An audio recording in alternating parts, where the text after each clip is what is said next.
กล้องวงจรปิดได้หรอกนะความปลอดภัยประเทศไทยแบบมีกล้องวงจรปิดต่างๆได้ลองถามมาประเทศไทยมีกล้องร้อนแม่นบ่แม่นอันนี้อยากถามมาเพราะว่าอ้ายก็อยู่ประเทศไทยรุ่นแล้วว่าอยากถามว่ามีกองร้อนคือทางฝั่งลาวเฮาบ่คำว่ากล้องร้อนในบ้านเฮาก็จะเฮ็ดหน้าที่หยังเนาะกล้องร้อนหน้าที่ส่วนหลายตรวจภายในบ้านนะอ้ายโอ้แบบตรวจในบ้านนักท่องเที่ยวเขามาเที่ยวแบบบ้านเฮาหรือว่าฝั่งลาวเฮาแล้วเขาเจ้าจะมาตรวจนะอ้ายสมมุติว่าอันนี้จะเห็นแบบคนไทยเขาจะย่านกล้องร้อนเนาะแม่นอาจจะขอตอบเลยว่าคนไทยส่วนหลายเนี่ยเขาเจ้าไปเที่ยวฝั่งลาวนะเขาเจ้าย่านกล้องร้อนได้อ้าย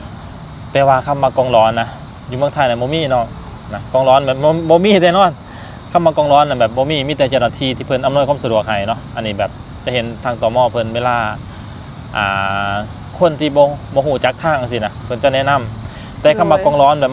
มาไถเงินมาจี้เงินนะเหมือนแบบว่าคือเอาง่ายๆว่าบ้านเฮาบ่ฮู้ว่าเพิ่นมีข้อกฎหมายหยังนะแต่ว่าคำว่ากล้องร้อนบ้านเฮาก็คือเขาเจ้าตรวจตาแบบว่าคนเขาบ้านนะอันนี้ก็แบบคำว่ามันตรวจตาซื่อๆก็บ่เป็นหยังดอกนะจะเป็นแบบว่ามาตรวจตาเพื่อความปลอดภัยก็บ่เป็นหยังนะถ้าว่าบ่มาปรับเงินเขาเจ้าแบบบ่มาปรับไหมเงินบ่มาแบบว่าปรับเงินคนชาติอื่นนะเอาง่ายๆถ้าว่ามาตรวจซื่อๆว่าสบายดีทุกคนมื้อนี้น้องรัฐสิมาสัมภาษณ์ยูทูบเบอร์ลาวเนาะทุกคนว่าประสบการณ์การมาอยู่ไทยนี่หลายเดือนแล้วว่ามีความปลอดภัยบ่บ้านเพิ่นมีกองร้อนคือบ้านเฮาบ่เนาะทุกคนมื้อนี้มาพอกับบ่าวหนูเนาะทุกคนสวัสดีครับพี่น้องสวัสดี FC น้องดัดพี่น้องเอ๋ยนะครับมื้อนี้มาออกซองเพิ่นนะครับถือว่าเป็นแขกรับเชิญนะครับมื้อนี้น้องรัฐอยากถามอ้ายว่าอ้ายมาอยู่ไทยนี่ก็หลายเดือนแล้วเนาะว่าความปลอดภัยของฝั่งไทยนี่เป็นแนวใดเนาะทุกคนเนาะอันนี้เนาะก็คือแบบอายมากก็ประมาณ 4-5 เดือนนะและไปเที่ยวครับได้หลายทีก็ถือว่าทำเอาความปลอดภัยมันดีบ่อันนี้ทุกประเทศเนาะก็จะมีแบบเวลาเห็นข่าวเห็นบ่จะมีแบบว่าจะมีแบบการชกกระเป๋ากันในไทยนะแต่ว่าส่วนหลายจะเห็นแบบคนชาติอื่นในน้องมาแบบว่ามาเฮ็ดแนวบ่ดีในประเทศไทยนะแต่ว่าแม่นช่วงนั้นน้องรัฐก็เห็นแบบว่าคนลาวเฮาบ่ที่ไปอีหยังแบบว่าไปขโมยมือถือเขาเจ้าบ่ในสนามบินน่ะอ้ายครับก็ถือว่าถามว่าอยู่ประเทศไทยมันปลอดภัยบ่อันนี้ต้องเบิ่งว่าเวลาเพิ่นเกิดเรื่องเกิดราวนะเจ้าหน้าที่เพิ่นเฮ็ดจังได๋เนาะเห็นบ่เวลาแบบตัวอย่างมาไผมาหักมาลักเด็กขโมยน้อยนะจะถูกจับเบิดเด้แล้วก็เจ้าหน้าที่เพิ่นจะปฏิบัติงานไวนะครับก็คือแบบทำงานไวตัวอย่างกับหนุ่มลาวที่มาลักโทรศัพท์อยู่สนามบินสุวรรณภูมิเห็นบ่ผ่านไปบ่ฮอดมือแล้วก็หรือว่าเพิ่นมีกล้องวงจรปิดได้หรอกนะความปลอดภัยประเทศไทยแบบมีกล้องวงจรปิดต่างๆได้ลองถามมาประเทศไทยมีกล้องร้อนแม่นบ่แม่นอันนี้อยากถามมาเพราะว่าอ้ายก็อยู่ประเทศไทยรุ่นแล้วว่าอยากถามว่ามีกองร้อนคือทางฝั่งลาวเฮาบ่คำว่ากล้องร้อนในบ้านเฮาก็จะเฮ็ดหน้าที่หยังเนาะกล้องร้อนหน้าที่ตรวจภายในบ้านนะอ้ายโอ้แบบตรวจในบ้านนักท่องเที่ยวเขามาเที่ยวแบบบ้านเฮาหรือว่าฝั่งลาวเฮาแล้วเขาเจ้าจะมาตรวจนะอ้ายสมมุติว่าอันนี้จะเห็นแบบคนไทยเขาจะย่านกล้องร้อนเนาะแม่นอาจจะขอตอบเลยว่าคนไทยส่วนหลายเนี่ยเขาเจ้าไปเที่ยวฝั่งลาวนะเขาเจ้าย่านกล้องร้อนได้อ้ายแต่ว่าคำว่ากล้องร้อนนะอยู่เมืองไทยน่ะบ่มีเนาะนะกล้องร้อนแบบบ่มีแน่นอนคำว่ากล้องร้อนน่ะแบบบ่มีแต่เจ้าหน้าที่ที่เพิ่นอำนวยความสะดวกให้เนาะอันนี้แบบจะเห็นทางตม.เพิ่นเวลาคนที่บ่ฮู้จักทางจังซี่นะเพิ่นจะแนะนำแต่คำว่ากล้องร้อนแบบมาไถเงินมาจี้เงินนะเหมือนแบบว่าคือเอาง่ายๆว่าบ้านเฮาบ่ฮู้ว่าเพิ่นมีข้อกฎหมายหยังนะแต่ว่าคำว่ากล้องร้อนบ้านเฮาก็คือเขาเจ้าตรวจตาแบบว่าคนเขาบ้านนะอันนี้ก็แบบคำว่ามันตรวจตาซื่อๆก็บ่เป็นหยังดอกนะจะเป็นแบบว่ามาตรวจตาเพื่อความปลอดภัยก็บ่เป็นหยังนะถ้าว่าบ่มาปรับเงินเขาเจ้าแบบบ่มาปรับไหมเงินบ่มาแบบว่าปรับเงินคนชาติอื่นนะเอาง่ายๆถ้าว่ามาตรวจซื่อๆว่าแบบว่าก็บ่มีปัญหาถ้ามาประเทศไทยเพิ่นตรวจบัตรแบบนั้นบ่อันนี้อาจจะขอบอกว่าก็คือเขามาแบบง่ายๆเด้อเพราะว่าก่อนที่เฮาจะข้ามด่านนะประเทศไทยเพิ่นได้เฮ็ดหยังน้องเข้ามาแบบมีที่อยู่บ่ตอนที่เฮาจะเข้ามานะทุกคนตอนน้องรัฐสิข้ามมาไทยนะทุกคนก็คือแบบเพิ่นตรวจสอบแบบละเอียดเนาะถ้าเฮาบ่มีที่อยู่หรือว่าบนที่เฮาจะไปนะทุกคนก็คือแบบเฮาผ่านตม.ฝั่งไทยบ่ได้เลยนะทุกคนอันนี้ได้สิ่งที่อายว่าเป็นหยังเพิ่นต้องตรวจสอบหรือว่าต้องมีเจ้าหน้าที่มาตรวจสอบเฮา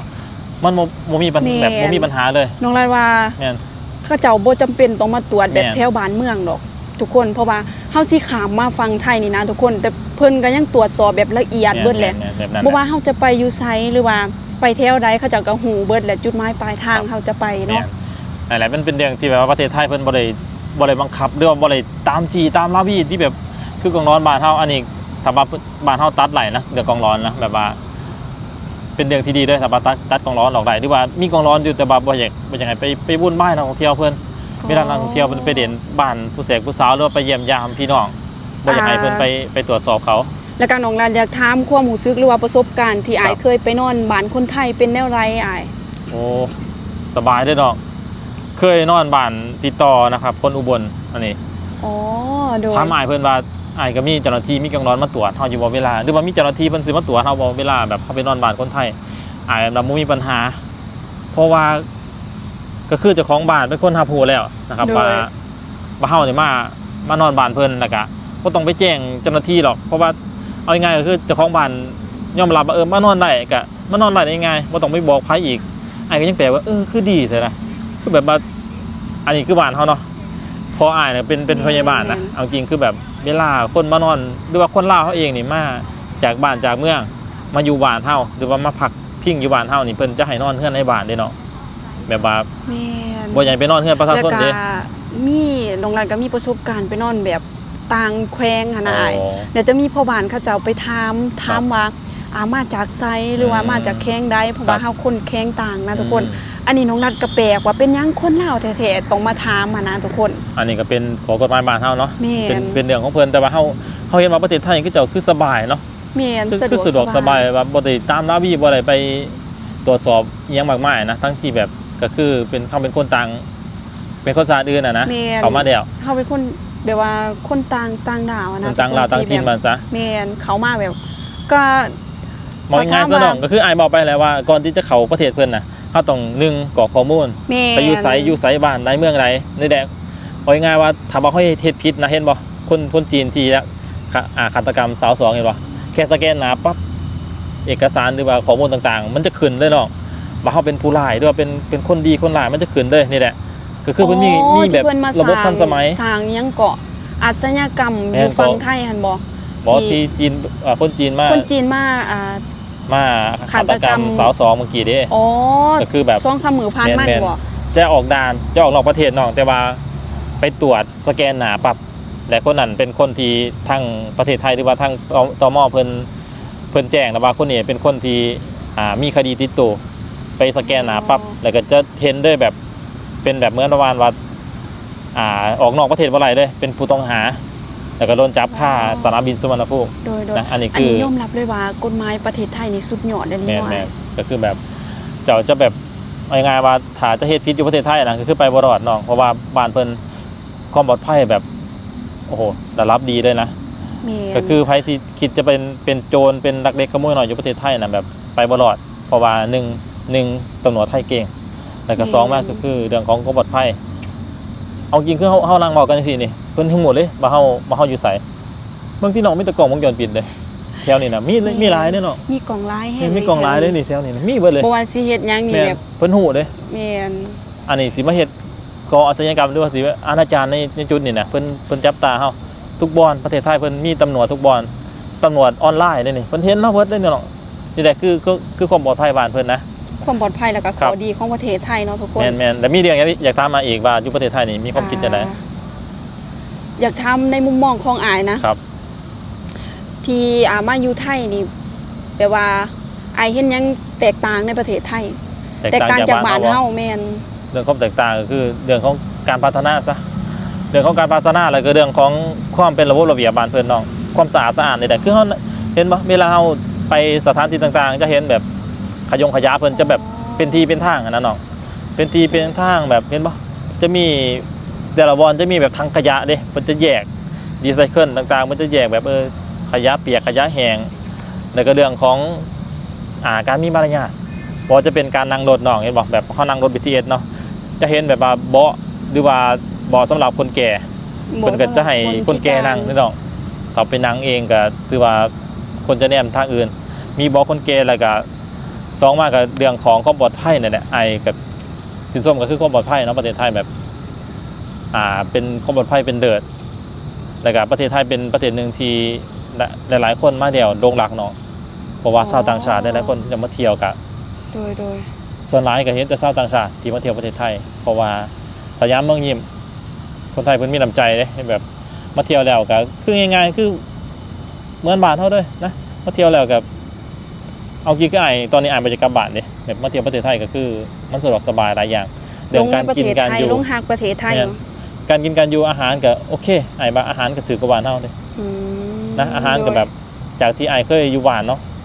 กับข้าวมื้อนึงนี่แต่ว่าอยู่ในเมืองนะต้องซื้อแล้วประมาณ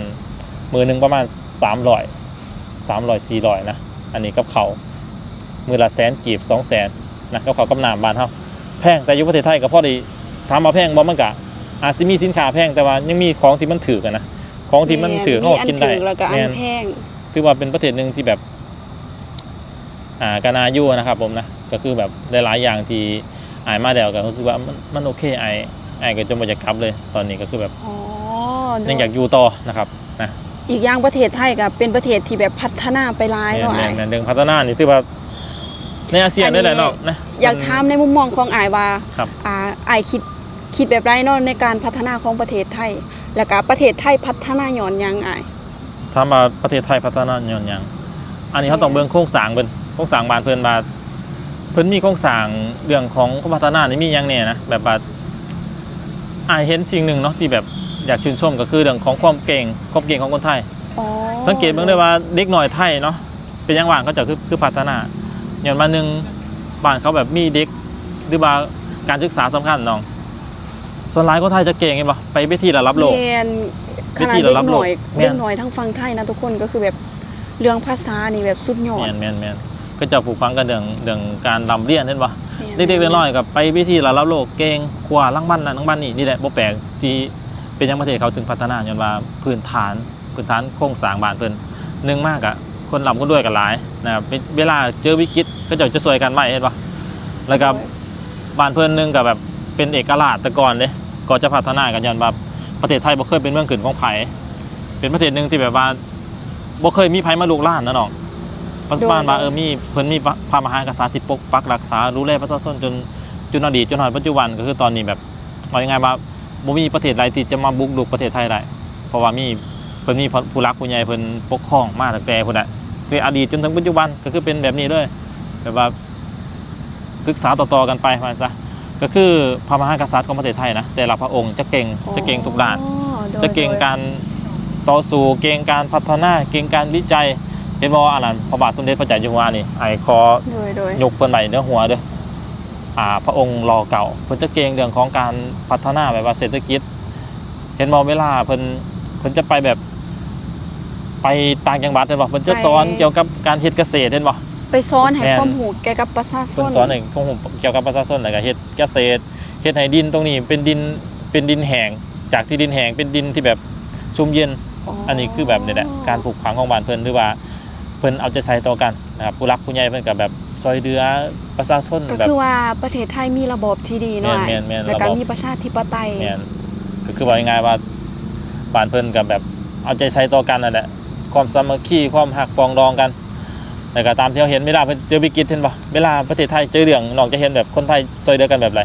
แม่ เห็นบ่ตึกถล่มแบบเขาเจ้าซอยเดือกันแบบไรแบบอาหารการกินบอกเพียบ แม่นเขาจะซอยเรือเรื่องอาหารการกินแล้วยอมรับเลยว่าประเทศไทยเพิ่นสามัคคีกัน แม่ เนาะ น คือว่านี่แหละนักรักก็เป็นหยังน้องที่น้องถามว่าเป็นหยังประเทศไทยคือพัฒนาก็ตอบไปแล้วแหละว่าหนึ่งคือเรื่องของหนึ่งประเทศไทยเป็นประเทศหนึ่งที่มีคนเก่งหลายเด็กๆน้อยๆก็สามารถเป็นคนเก่งวิธีระดับโลกแล้วก็มาพัฒนาประเทศนะครับหรือว่าคนที่เขาเจ้ามีความรู้เขาเจ้าก็มาพัฒนาประเทศแล้วก็สองมากอะเรื่องของประเทศไทยเพิ่นมีโครงสร้างมาแต่ดึกดำบรรพ์แล้วเป็นประเทศหนึ่งที่มีโครงสร้างดีแล้วก็คนไทยเพิ่นช่วยเหลือกันสามัคคีกันนะครับเป็นประเทศเพิ่นที่แบบน่าอยู่แล้วก็มีสิ่งใดที่แบบมันบ่ถูกบ่ต้องน่ะเพิ่นจะแจ้งกันเลยแต่ยังไม่มีสิ่งใดที่แบบขาดตกบกพร่อง ยอมรับคำวิพากษ์วิจารณ์แล้วก็ปรับปรุงเนาะ ก็ต้องปรับปรุงนะครับนี่แหละน้องก็ถือว่าหลายๆสิ่งหลายๆอย่างเนาะก็คือแบบน้องอยากรู้เกี่ยวกับนี่แหละประเทศไทยกันต่อไปนะครับเกี่ยวกับว่าอยากมีกองร้อนบ่คือบ้านเฮาบ่กะคือน้องเห็นนั่นแหละบ่มีมาแบบสบายแฮงนะครับทุกคนมาเที่ยวประเทศไทยแบบ ม่วนบ่อยากกลับบ้านได้แหละครับเนาะ แม่น อันนี้ก็บ่แม่นว่าอายดอกมีแต่บ่แม่นว่าอายแบบลงหลักหรอกชาวต่างชาติคน ชาว ต่างป ต่าง ระเทศ ชา หลา ติ ย ห ๆ รื ค อน ว่าคนลาวหลายๆคนก็ แม่นๆ ลงหักประเทศไทยนี่หลาย ครับผม แห่งอันนี้ทุกคน ส่วนหนึ่งน้องรัฐเองก็ยังลงหักเลยเนาะในประเทศ ครับ ไทยตอนนี้นะบ่อยากกลับบ้านเลยเนาะทุกคน ครับผม เอาเนาะทุกคน ครับ นี่ในมุมมองของหนุ่มลาวเนาะยูทูบเบอ ครับผม ร์ลาวเนาะทุกคนที่ได้กล่าวมาเนาะ ครับ สำหรับคลิปนี้น้องรัฐก็พาทุกคนมาเบิ่งมาชม ท่านเจ้าของรถหมายเลขทะเบียน มาเบิ่งมาชมคลิปสำนีเด้อทุกคนฝากทุกคนรอติดตาม ชมคลิปต่อไปเนาะว่าน้องรัฐสิทายคลิปหยังเนาะทุกคนสำหรับคลิปนี้ขอตัวลาไปก่อน ครับ บ๊าย ผม บาย สวัสดีครับ